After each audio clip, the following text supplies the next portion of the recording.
Welcome back to Investing Talk Podcast. Today we're looking at Plus Therapeutics. As usual, before we start, subscribe, like, and comment to this video to support the show. And if there's a specific company you want us to look into, leave it in the comments below. So let's get into the analysis. I think the place we have to start with Plus Therapeutics is the operational shift we saw mid-year. Right. That sudden turn to profitability. Exactly. For a clinical stage biotech, it's not just a financial event. It's a huge shift in the story. And that inflection point was really the Q2 2025 results. I mean, they pulled in revenue of, $1.39 million, which was solid, up about 8.7% year over year. But that wasn't the headline. The real shocker was the bottom line. They posted net income of $5.15 million. Which gave them an EPS, an earnings per share, of 2 cents. And that 2-cent figure, it sounds small, but it's just monumental when you look at their history, isn't it? Oh, absolutely. It reversed 17 consecutive quarters of losses. Just think about that. The year before, in Q2, they lost 45 cents a share. So to turn that around, even if it's just for a quarter, it signals a huge improvement in how they're running the business. It reduces that historical risk profile quite a bit. But the market didn't let them celebrate for too long, did it? It felt like the party ended pretty quickly. It really did. We saw immediate volatility. Q3 revenue came in at $1.40 million, so, basically flat. And the EPS slipped back into a loss. Right. A loss of 4 cents, which missed the 3-cent consensus. So it just goes to show they're still, finding their footing. They have to prove they can keep that momentum going. So with that volatility, if we zoom out a bit, where do the valuation metrics actually sit right now? Well, if you look at the trailing 12-month revenue, it's at $5.32 million. Now, compare that to a market cap of around $58.47 million. Okay. You're looking at a price-to-sales ratio of 1.83. For a biotech with its own proprietary tech that's already generating revenue, that's looking pretty reasonable. The thing that really jumped out at me was the efficiency. They're a very lean operation, only 21 employees. Right? Yeah, just 21. So if you do the math, that's a revenue per employee of over $250,000. That's incredibly high. It is. And it tells you two things. First, their diagnostic side, CN side, must be very high margin and pretty automated. Right. And second, it means less cash burn.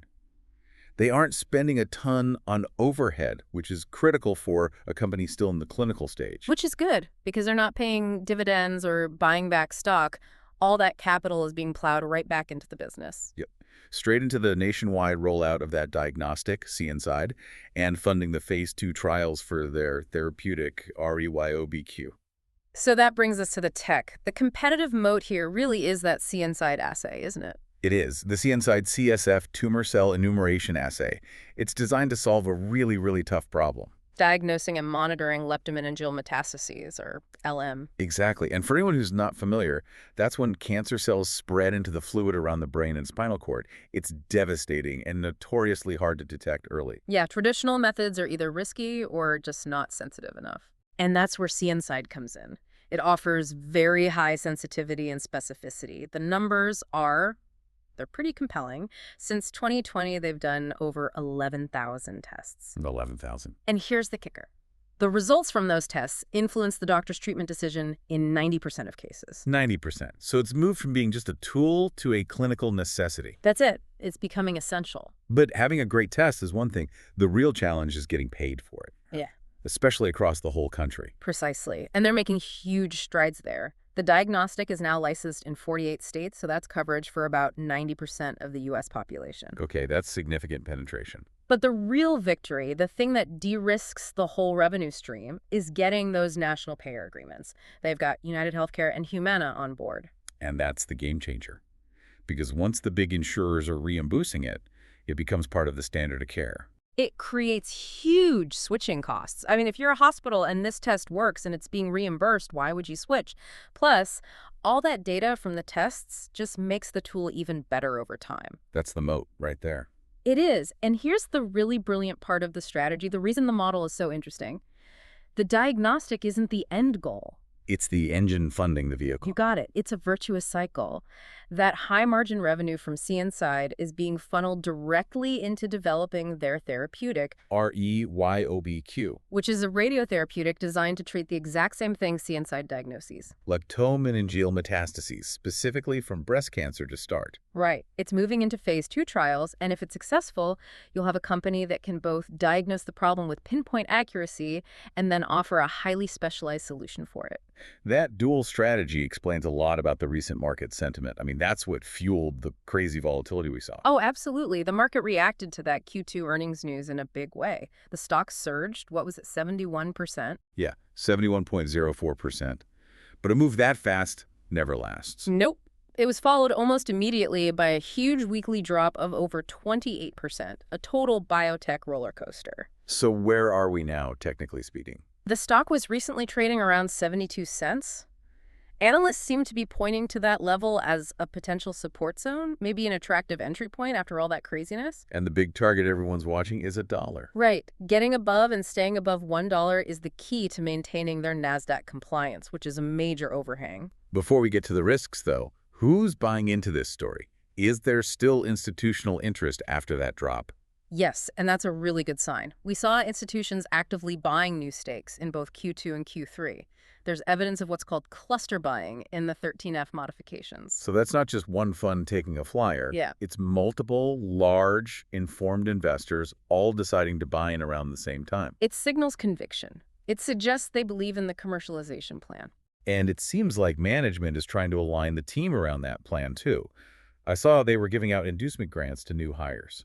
Yeah, stock options and RSUs specifically for new people on the CNside commercial team. That's smart. It's very smart. You're tying the compensation of the people responsible for driving revenue directly to the company's stock performance.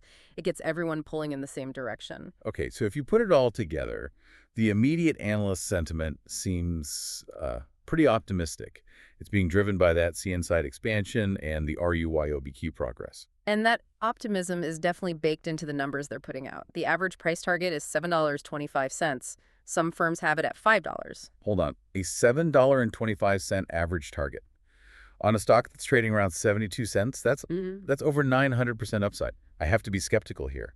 How do they justify a jump like that? It's a fair question.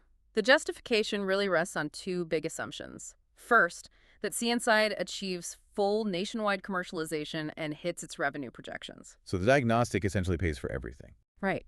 And second, that the phase 2 data from RYOBQ is positive enough to either move into a pivotal phase 3 trial or, maybe more likely, attract a buyout offer. You're modeling a complete transformation from a clinical stage company to a fully commercial one in a high-value cancer niche. So it's a high-reward calculation, but it requires near-perfect execution. Exactly. Which makes the next few months absolutely critical. Let's talk about those short-term catalysts then. What should people be watching for? The first checkpoint is the next earnings report for Q4 2025. That should be around January or February 2026. The consensus revenue estimate is about $1.49 million. So they need to beat that to show Q3 was a blip, not a trend. They do. Beyond that, you'll want to watch for follow-up data from the big conferences like the ESNO-ASCO, CNS Metastases Conference, and SABCS. Positive long-term data there could be a big mover. And then there's the macro picture.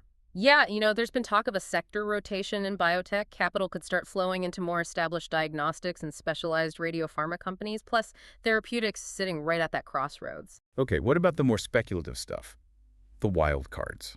Well, the big one is a potential full nationwide launch for CNside by 2026.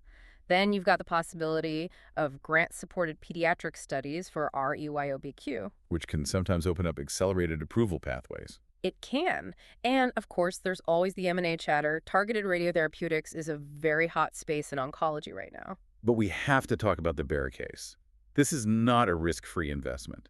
The biggest one is that Nasdaq delisting threat. That's the binary risk, number one on the list. If they can't get that bid price above $1 and keep it there by the deadline, they risk getting delisted. It's a serious threat to liquidity and credibility. And the second major risk is just the earnings volatility we already talked about. They have to prove that Q2 wasn't a fluke. The R&D expenses are still massive, so we should expect more short-term ups and downs. So when you weigh that risk-reward, it feels like the current price has a lot of the risk baked in. I think so. The market is pricing in the delisting risk and the clinical stage risk.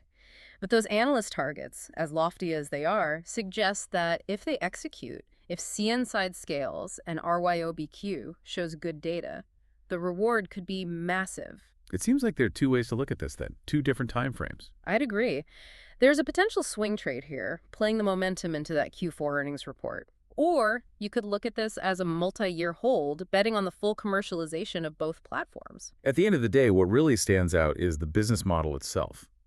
They've found a way to solve that classic early-stage biotech problem of funding expensive R&D without endless dilution. That's the whole story right there. You have this rapidly growing, high-margin diagnostic business, CN side, that is paying for the development of a very high-potential therapeutic, RUIOBQ, in a really critical area of unmet need in cancer. That dual-engine model makes them compelling to watch, no matter what your investment timeline is. Absolutely, and it's definitely a story that will keep evolving. Make sure you stay informed on these updates by subscribing to the show.